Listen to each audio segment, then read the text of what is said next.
ইরানে সামরিক বেসামরিক স্থাপনা লক্ষ্য করে যৌথ বাহিনীর হামলা অব্যাহত। পাল্টা জবাব দিচ্ছে তেহরানও। যুদ্ধের প্রথম 2 দিনেই 650 মার্কিন সেনা হতাহতের দাবি। এন্ট্রি ভিসার মেয়াদ 1 মাস বাড়ালো কাতার। যুদ্ধের কারণে এখনই জ্বালানি সংকটের আশঙ্কা নেই, দাবি মন্ত্রীর। পর্যাপ্ত মজুদ আছে বলছে বিপিসি। স্টকটা 14+ আমার স্টক আছে। জেট ফুয়েলটা একটা ইম্পর্টেন্ট। আর দ্বিতীয় হলো যে পোর্ট অফ ডেলিভারিগুলো এখনো পর্যন্ত আমার এই সিচুয়েশনের বাইরে। গণভোটের অধ্যাদেশ এবং জুলাই সনদের বৈধতা নিয়ে হাইকোর্টের রুল। সংস্কার বাস্তবায়ন করা না হলে রাজপথে নামার হুমকি এনসিপি নেতাদের। অন্তর্বর্তী সরকারের সাবেক উপদেষ্টা আসিফ মাহমুদের ব্যাংক হিসাব তলব। লেনদেনের তথ্য চেয়ে সব আর্থিক প্রতিষ্ঠানে চিঠি দিয়েছে বিএফআইইউ।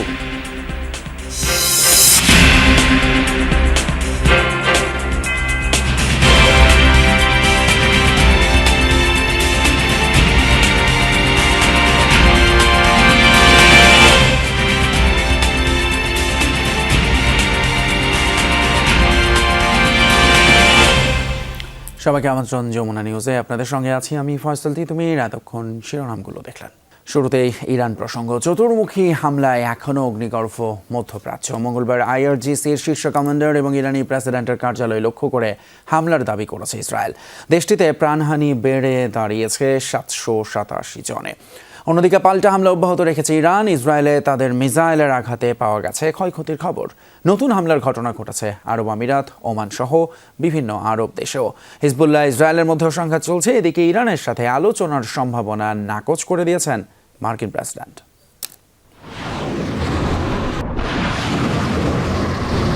ইসরায়েল ও যুক্তরাষ্ট্রের ইরানের যৌথ হামলা জেরে যে যুদ্ধ শুরু হয়েছে সেটি 4 দিনেও থামেনি। উল্টো সংঘাতের পরিধি আরও বিস্তৃত হওয়ায় ক্রমেই মধ্যপ্রাচ্যে বিপর্যয়ের শঙ্কা বাড়ছে।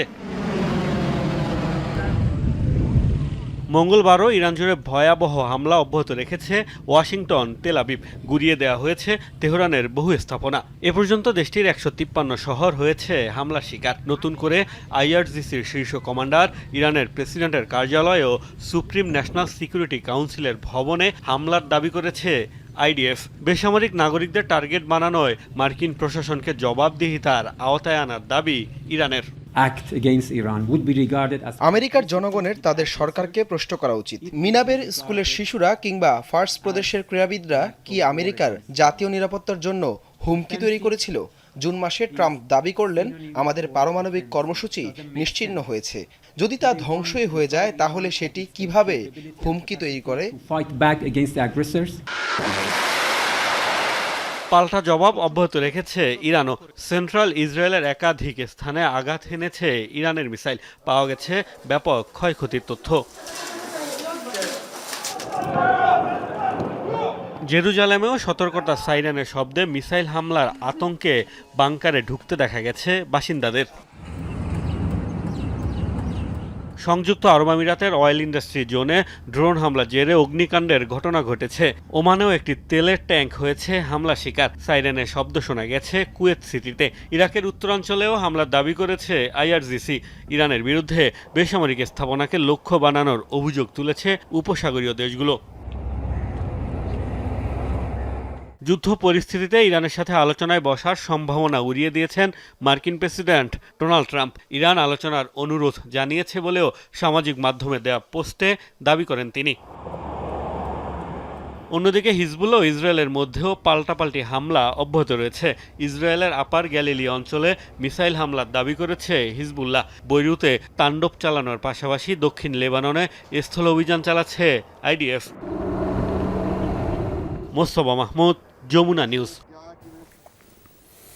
এদিকে যুদ্ধের প্রথম 2 দিনেই 650 মার্কিন সেনা হতাহতের দাবি করেছে ইরান।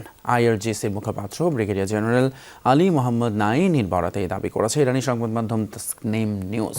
সংবাদ মাধ্যমটিতে বলা হয়, উপসাগরীয় দেশগুলোতে অবস্থিত বিভিন্ন মার্কিন ঘাঁটি ও বিমানবাহী রণতরী ইউএসএস আব্রাহাম লিঙ্কনে চালানো মিসাইল এবং ড্রোন হামলায় ব্যাপক হতাহতের ঘটনা ঘটেছে। দাবি, গোয়েন্দা তথ্য এবং যুদ্ধক্ষেত্র থেকে পাওয়া খবরের উপর ভিত্তি করে হতাহতের বিষয় নিশ্চিত হয়েছে তেহরান। যদিও ইরানের এসব দাবিকে ভিত্তিহীন আখ্যা দিয়েছে ওয়াশিংটন। এই ক্ষয়ক্ষতির কোনো তথ্য দেয়নি উপসাগরীয় দেশগুলো।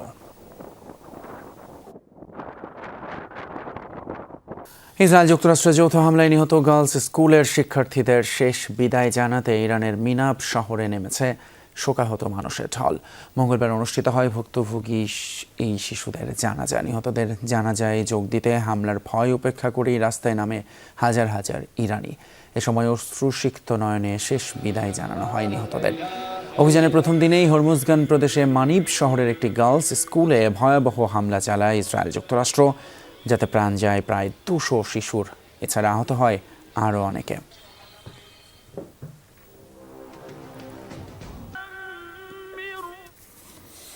মধ্যপ্রাচ্যে পারমাণবিক অস্ত্রের প্রতিযোগিতাকে উস্কে দিতে পারে ইরান যুদ্ধ, এমন সতর্ক বার্তা দিয়েছে রাশিয়া।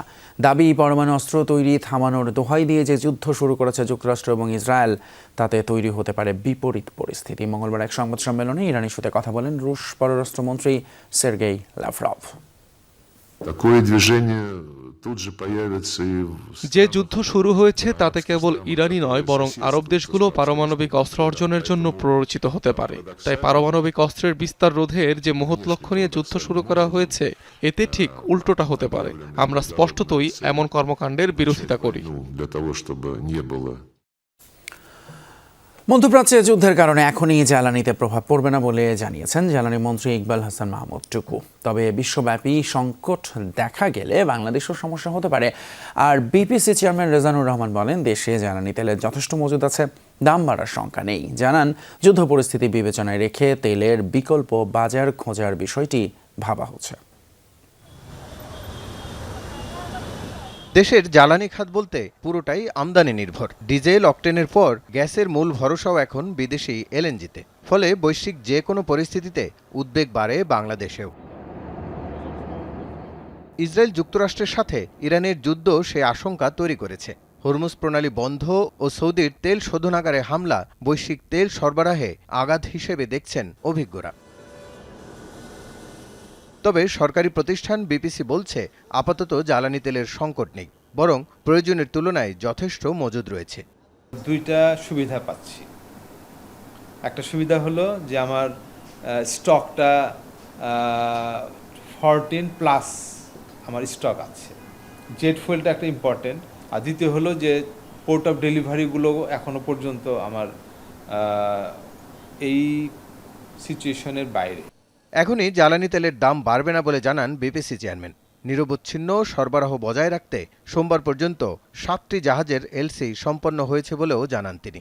মার্চের যে দুইটা জাহাজ, তার মধ্যে একটাকে তো লোডিং শুরু হয়েছে, ওটা এখনো বলা যাচ্ছে না। আর আমরা যদি নেগেটিভ কোনো মেসেজ পাই, সেখানে আমরা প্রস্তুতি নিচ্ছি যে আমরা রিফাইন্ড অয়েল এর পরিমাণ বাড়ায় দিয়ে সেটাকে কভারেজ দেওয়ার চেষ্টা করব। মধ্যপ্রাচ্যে যুদ্ধের দামামা বাজলেও দেশের জ্বালানি খাতে তার প্রভাব পড়বে না বলে জানিয়েছেন ইকবাল হাসান মাহমুদ। তবে যুদ্ধ দীর্ঘমেয়াদী হলে এবং বিশ্বজুড়ে সংকট দেখা দিলে দেশেও এর প্রভাব পড়তে পারে। আশা করি আমরা মানুষের সংখ্যা দূর করতে পারবো আর কি। তারপরে বুঝতে হবে যে যুদ্ধকালীন সমস্যা তো আছেই, কোনো অসুবিধা নেই। বর্তমান মজুদে ডিজেল 14 দিন, অকটেল 28 দিন, পেট্রোল 15 দিন ও ফার্নেস অয়েল 93 দিন এবং জেট ফুয়েল 55 দিন চলতে পারে বলে জানিয়েছে বিপিসি। রাসেল আহমেদ, যমুনা নিউজ, ঢাকা। শিক্ষার্থী, প্রতিবন্ধী এবং 65 ঊর্ধ্বের নাগরিকদের জন্য রেল এবং মেট্রো রেলের 25% ভাড়া কমানোর সিদ্ধান্ত নিয়েছে সরকার। রোজার ঈদে না হলে কোরবানির আগে এই সিদ্ধান্ত কার্যকরের আশা সড়ক, সেতু ও রেলমন্ত্রী শেখ রবিউল আলমের। প্রধানমন্ত্রী তারেক রহমানের সাথে সাক্ষাৎ শেষে মন্ত্রীরা জানান, নির্বাচনী প্রতিশ্রুতি থাকায় ঈদের আগেই ঢাকা থেকে ফ্যামিলি কার্ড বিতরণ এবং দিনাজপুরে খাল খননের উদ্বোধন করবেন প্রধানমন্ত্রী। এছাড়া প্রধানমন্ত্রীর সাথে সাক্ষাৎ করে ঢাকার 2 সিটি কর্পোরেশনের জন্য বিশেষ বরাদ্দ চান প্রশাসকরা। গণপরিবহনে চলাচলকারীদের বড় একটা অংশই শিক্ষার্থী। জীবনের প্রয়োজনে নিত্যদিন পথ চলতে হয় বয়স্ক ও বিশেষ চাহিদা সম্পন্ন নাগরিকদেরও। নির্বাচনী প্রতিশ্রুতি অনুযায়ী এই 3 শ্রেণী নাগরিকদের জন্য রেল ও মেট্রো রেলের 25% ভাড়ায় ছাড় দেওয়ার সিদ্ধান্ত সরকারের। পাশাপাশি শিক্ষার্থীরা আগের মতোই লোকাল বাসে পাবে ভাড়া ছাড়। মঙ্গলবার সড়ক পরিবহন, রেল ও নৌ মন্ত্রণালয়ের মন্ত্রী ও প্রতিমন্ত্রীদের সাথে এ নিয়ে মতবিনিময় করেন প্রধানমন্ত্রী তারেক রহমান। বৈঠক শেষে মন্ত্রী জানান, ঈদের আগেই সিদ্ধান্ত কার্যকরের চেষ্টা করবে সরকার। আমরা ঈদের আগেই চেষ্টা করছি, কিন্তু সম্ভব হওয়ার সম্ভাবনা একটু কম, কিন্তু আগামী কুরবানির ঈদের আগে নিশ্চয়ই এটা নিশ্চিত হবে এবং এইটা কার্যকর হবে। 25% ভাড়া ডিসকাউন্টে পরিচয়পত্র পরিদর্শন করতে হবে এবং আইডি কার্ড যেটা আছে সেটা দিয়েই তো আপনি রেলে টিকিট কাটেন এখন, তো সেটা দেখালেই 65+ নাগরিকরা এই সুবিধাটা পাবে। দুয়ারে করা নাড়ছে ঈদ উল ফিতর। নতুন সরকারের সামনে ঈদ যাত্রা নির্বিঘ্নে করার চ্যালেঞ্জ। সড়ক পরিবহন মন্ত্রী জানান, সব প্রস্তুতি নেওয়া হয়েছে, স্বাচ্ছন্দ্যে হবে ঈদ যাত্রা। রাস্তার উপর যততত্র অবস্টেকেল তৈরি না হয়, মানে বাজার ঘাটগুলি অন্তত লেনগুলিকে মানে কাজে লাগানো যায়, দখল যাতে না থেকে থাকে অস্থায়ীভাবে, যেমন বাজার বসে যায় ঈদের সময়, সেইগুলি সেটা থাকবে না, যততত্র পার্কিং থাকবে না, ভাড়া কেউ বেশি নেওয়ার কোনো সুযোগই নেই। প্রধানমন্ত্রীর সাথে সাক্ষাৎ করেছেন ঢাকা উত্তর ও দক্ষিণ সিটি কর্পোরেশনের প্রশাসক। সরকার প্রধানের কাছে তুলে ধরেন 2 সিটির আর্থিক দুরবস্থা। নাগরিক সুবিধার জন্য চান থোক বরাদ্দ। আমরা থোক বরাদ্দ চেয়েছি যাতে সিটি কর্পোরেশন চালানোর জন্য আমাদের সুবিধা হয়, সেটার জন্য ওনাকে বলেছি যে আমাদের কনসার্ন যে মিনিস্ট্রি, লোকাল মিনিস্ট্রি, সেই মিনিস্ট্রিকেও যাতে উনি বলেন। 25 কোটি টাকা আছে আয় ব্যয় এবং রাজস্ব থেকে, রেভিনিউ সেকশন আমি কথা বলে যেটা জানতে পেরেছি, আমার ঢাকা উত্তর সিটি কর্পোরেশনের প্রতি মাসে স্যালারি আসে 13 কোটি টাকা। 13 কোটি টাকার থেকে থাকবে 12 কোটি। বিচার বিশ্লেষণ আপনারাই করবেন, উন্নয়ন কর্মকাণ্ড কিভাবে করব। নির্বাচনী আচরণবিধি লঙ্ঘন হওয়ার শঙ্কায় বগুড়ার পরিবর্তে 10 মার্চ রাজধানীর করাইলে ফ্যামিলি কার্ড বিতরণের উদ্বোধন করবেন প্রধানমন্ত্রী তারেক রহমান। যেহেতু আচরণবিধি পরিপন্থী হবে, সেজন্যই মাননীয় প্রধানমন্ত্রী ঢাকার যে 17 আসনের যে করাইল বস্তি, করাইলে ইনশাআল্লাহ ওখানে উনি ফ্যামিলি কার্ড বিতরণের কর্মসূচির শুভ উদ্বোধন করবেন। এছাড়া ঈদের আগেই সারা দেশে খাল খননের কাজ শুরু করতে চায় সরকার। উদ্বোধনের দিনক্ষণ চূড়ান্ত না হলেও দিনাজপুর থেকে খাল খননের কাজ শুরু হবে। সরকারের 180 দিনে খননের লক্ষ্যমাত্রা 1200 কিলোমিটার। আগামী 5 বছরে আমাদের যে নির্বাচনী প্রতিশ্রুতি 20,000 কিলোমিটার, তার চেয়ে বেশি আমরা সম্পন্ন করতে সক্ষম হব। আরিফিন শাকিল, যমুনা নিউজ, ঢাকা। অন্তর্বর্তী সরকারের সাবেক উপদেষ্টা এবং এনসিপির মুখপাত্র আসিফ মাহমুদ সজীব ভুঁইয়ার ব্যাংক হিসাব তলব করেছে আর্থিক গোয়েন্দা সংস্থা Bangladesh financial intelligence unit BFIU। মঙ্গলবার দেশের সব ব্যাংক এবং আর্থিক প্রতিষ্ঠানের কাছে নির্দেশনা পাঠিয়ে তার অ্যাকাউন্টসের তথ্য চাওয়া হয়েছে। BFIU এর ঊর্ধ্বতন এক কর্মকর্তা বিষয়টি নিশ্চিত করেছেন। সংস্থার পাঠানো চিঠিতে বলা হয়েছে, লেনদেন তলব করার এই নির্দেশের ক্ষেত্রে মানি লন্ডারিং প্রতিরোধ বিধিমালার সংশ্লিষ্ট ধারা প্রযোজ্য হবে। নির্দেশনায় আসিফ মাহমুদের নাম ও জাতীয় পরিচয়পত্রের তথ্য দিয়ে তার হিসাব খোলার ফর্ম, KYC এবং লেনদেন বিবরণী সহ যাবতীয় দলিল 3 কার্যদিবসের মধ্যে BFIU-তে পাঠাতে বলা হয়েছে। সাবেক উপদেষ্টার বিরুদ্ধে ইতিমধ্যেই দুদকে অভিযোগের জমা পড়েছে। বর্তমানে সংস্থাটি তার বিরুদ্ধে ওঠা অভিযোগগুলো খতিয়ে দেখছে। 3 দিনের সফরে ঢাকা এসেছেন দক্ষিণ এশীয় বিষয়ক মার্কিন সহকারী পররাষ্ট্রমন্ত্রী পল কাপুর। এই সফরে মূলত চীনের সাথে ঘনিষ্ঠতা কমিয়ে ঢাকা ওয়াশিংটন বাণিজ্য সম্পর্ক আরও বাড়ানোর বার্তা দিতে পারেন তিনি। বিশ্লেষকরা বলছেন, ঢাকার কাছে অস্ত্র বিক্রির জন্য বহুল আলোচিত জিসমিয়া এবং আকসা নিয়েও কথা হতে পারে এই সফরে। পাশাপাশি চীনকে চাপে ফেলতে ঢাকা দিল্লি সম্পর্ক জোরদারের বার্তাও দিতে পারেন ট্রাম্প প্রশাসনের এই প্রভাবশালী কূটনীতিক। পল কাপুর যুক্তরাষ্ট্রের বহুল আলোচিত দক্ষিণ এশিয়া বিষয়ক সহকারী পররাষ্ট্রমন্ত্রী ডোনাল্ড নুর উত্তরসূরি। দিল্লি হয়ে রাতে ঢাকায় পৌঁছেছেন তিনি। 3 দিনের সফরে পররাষ্ট্রমন্ত্রী ডক্টর খলিলুর রহমান, বিদ্যুৎ ও জ্বালানি মন্ত্রী ইকবাল হাসান মাহমুদ, বাণিজ্যমন্ত্রী খন্দকার আব্দুল মুক্তাদির এবং প্রধানমন্ত্রীর পররাষ্ট্র উপদেষ্টা হুমায়ুন কবিরের সাথে বৈঠক করবেন তিনি। পরিদর্শন করবেন জুলাই স্মৃতি জাদুঘর, যোগ দিবেন আমেরিকা বাংলাদেশ চেম্বারের ইফতারে। প্রধানমন্ত্রী তারেক রহমান সরকার গঠনের 2 সপ্তাহের মধ্যে ডোনাল্ড ট্রাম্প প্রশাসনের এই কর্তা ব্যক্তির সফর কি বার্তা দিচ্ছে? নতুন সরকারের সাথে যুক্তরাষ্ট্র কাজ করতে চাচ্ছে, এটা আবার হয়তো এটাও সিগনিফাই করে যে নতুন সরকারের কাছ থেকে যুক্তরাষ্ট্রের বেশ চাওয়া পাওয়ার বিষয়ও আছে। বাংলাদেশে নতুন সরকার, তাদের প্রায়োরিটিস, মার্কিন যুক্তরাষ্ট্রের প্রায়োরিটিস, এগুলো নিয়ে একটু আলাপ আলোচনা করে নিজেকে পরিচিত করা, নিজেকে একটু এডুকেট করা, এটা একটা বিষয়। প্রধানমন্ত্রী তারেক রহমানকে লেখা প্রেসিডেন্ট ডোনাল্ড ট্রাম্পের অভিনন্দন বার্তায়ও স্পষ্ট ছিল ইন্দো প্যাসিফিক অঞ্চলে দেশটির ব্যবসা বাণিজ্য সুরক্ষার বিষয়টি। মূলত ওয়াশিংটনের সেই অগ্রাধিকার নিয়েই আলাপ হতে পারে পল কাপুরের সফরে।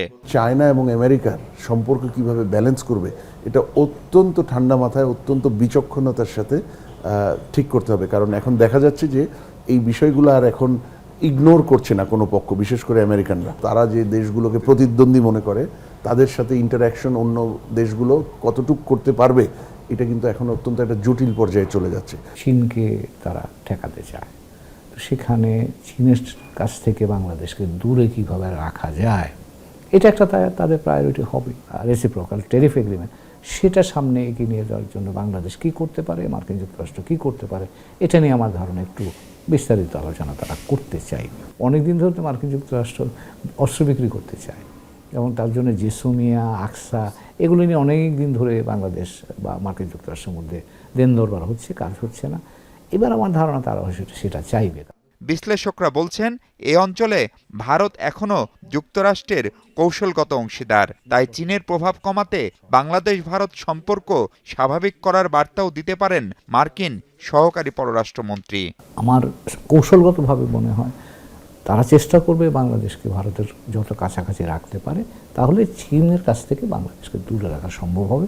একটা ক্লিন আওয়ামী লীগ, তাদেরকে রাজনীতি করতে দেওয়া, সেই বিষয়ে হয়তো দিল্লির আগ্রহ থাকতেই পারে এবং দিল্লির মাধ্যমে হয়তো যুক্তরাষ্ট্র তারাও কিছু আইডিয়া এই বিষয়ে নিজেরা ক্যারি করতে পারে। তারা হয়তো সেই কিছু মেসেজ বা রিকোয়েস্ট সেটা বাংলাদেশ সরকারকে দেওয়াটা খুব অস্বাভাবিক আমি মনে করব না। 3 দিনের সফর শেষে বৃহস্পতিবার ঢাকা ছাড়বেন মার্কিন এই নীতি নির্ধারক। কিভাবে তাদের সাথে কাজ করতে পারে সেই জায়গাটাই বাংলাদেশের জন্য চ্যালেঞ্জ হবে। মাহফুজ মিশু, যমুনা নিউজ, ঢাকা। সরকারি দল এবং বিরোধী দল মিলে দেশকে সামনে এগিয়ে নিয়ে যাওয়ার প্রত্যাশা ব্যক্ত করেছেন জামায়াতের আমির ডক্টর শফিকুর রহমান। রাজধানীর আবু সাইদ কনভেনশন হলে ন্যাশনাল ডক্টরস ফোরাম এনডিএফ আয়োজিত ইফতার মাহফিলে তিনি আশাবাদ ব্যক্ত করেন। ডক্টর শফিকুর রহমান বলেন, সুস্থতার জন্য আল্লাহর পরেই মানুষ ডাক্তারদের উপর আস্থা রাখেন। ডাক্তারদেরও জনসাধারণের সেই আস্থার মূল্যায়ন করতে হবে। দেশের মানুষ দেশেই বিশ্বমানের চিকিৎসা পেলে বিদেশ গিয়ে চিকিৎসা নেওয়ার প্রবণতা কমে যাবে বলেও মন্তব্য করেন তিনি। মানুষ যখন বিপদে পড়ে অসুস্থ হয়, আহত হয়, তখনই আমাদের কাছে আসে। আসার পরে যে মানুষটা আমাদের কাছ থেকে শান্তি পাবে, আরাম পাবে, সিনসিয়ার ট্রিটমেন্ট পাবে, ও মুখ দিয়ে বলুক না বলুক সেই মানুষের দোয়া আপনি পাবেন। আমরা সেই মানবিক জায়গাটা তৈরি করতে পারি কিনা, আল্লাহ আমাদেরকে যে বিবেক দিয়েছেন সেই বিবেক অনুযায়ী আমরা দুনিয়ার সামনে একটা মডেল উপস্থাপন করতে পারি কিনা।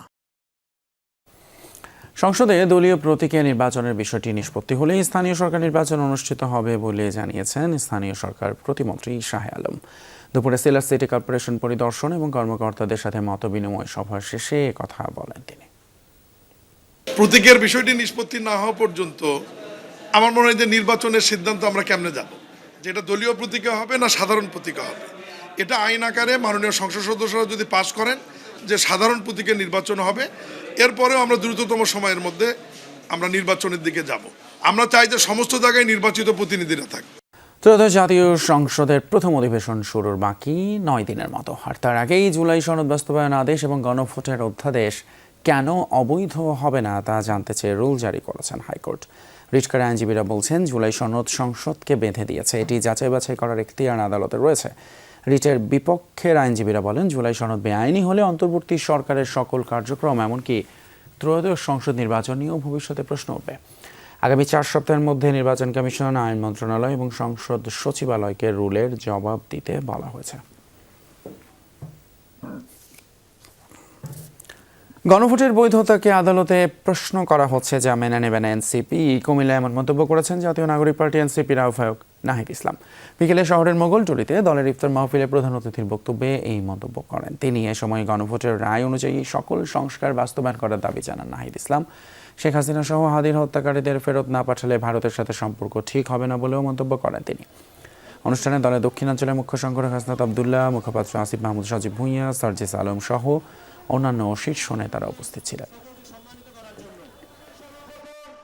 আমরা হ্যাঁ পক্ষে ভোট দিয়ে গণভোটকে জয়যুক্ত করেছি। কিন্তু সেই গণভোটের গণরায়কে নিয়ে যাওয়া হচ্ছে আদালতে, গণভোটের বৈধতাকে প্রশ্ন করা হচ্ছে আদালতে। আমরা কি সেটা মানবো না। যদি জনগণের রায়কে আদালতে নিয়ে যাওয়া হয় তাহলে আমাদেরকেও রাজপথে যেতে হবে। দর্শক, এই ছিল এখনকার মতো যমুনা নিউজের আয়োজন। এতক্ষণ সাথে থাকার জন্য ধন্যবাদ আপনাদের সবাইকে।